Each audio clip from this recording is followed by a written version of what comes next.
The planet has entered a new normal of extreme weather, says the American Meteorological Society and NOAA in their latest State of the Climate report. With the number of extreme events cited in this report, the high number of extreme events in 2011 caution us to be looking at a likely future where extremes are more frequent and more intense than what we have accounted for in the past.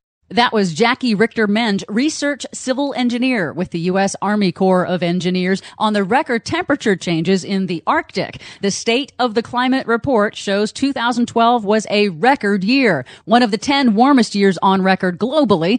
Arctic sea ice and Greenland saw record melting. Sea levels reached a record high in 2012, and sea surface temperatures also climbed significantly. Scientists warn these are the new normal. Yeah, but Congressman Kevin Kramer from North Dakota says, we know the global climate's cooling, number one. We know that. And he's wrong, says the American Geophysical Union, the professional scientific organization of earth scientists. On Monday, they released their most blunt official position statement on climate change yet, saying, quote, humanity is the major influence on the global climate change observed over the last 50 years, and human-induced climate change requires urgent action. But the public does not know this. In an interview with NPR, climate scientist Amy Clement said, people say, oh, what do you do? I talk about, I'm a climate scientist. Oh, is global warming happening?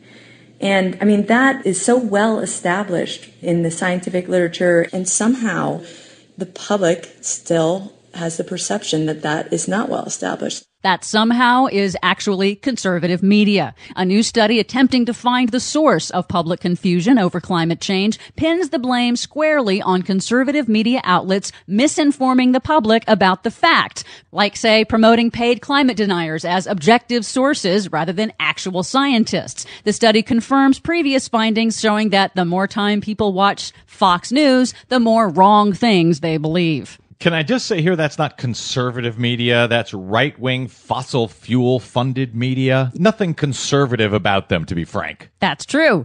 And the disinformation comes from members of Congress as well. As you heard, Representative Kevin Kramer of North Dakota, who believes that global warming is fraudulent science intended to promote wind farms. The fossil fuel industry is very happy about that. Skeptics of global warming like to say follow the money, but they never follow the money, the real money, back to the fossil fuel industry, the most profitable industry in the history of civilization. That's right. The Center for Responsive Politics reports that 85% of campaign donations this cycle from the oil, gas, and mining industries went to Republican candidates. Follow the money. 85%.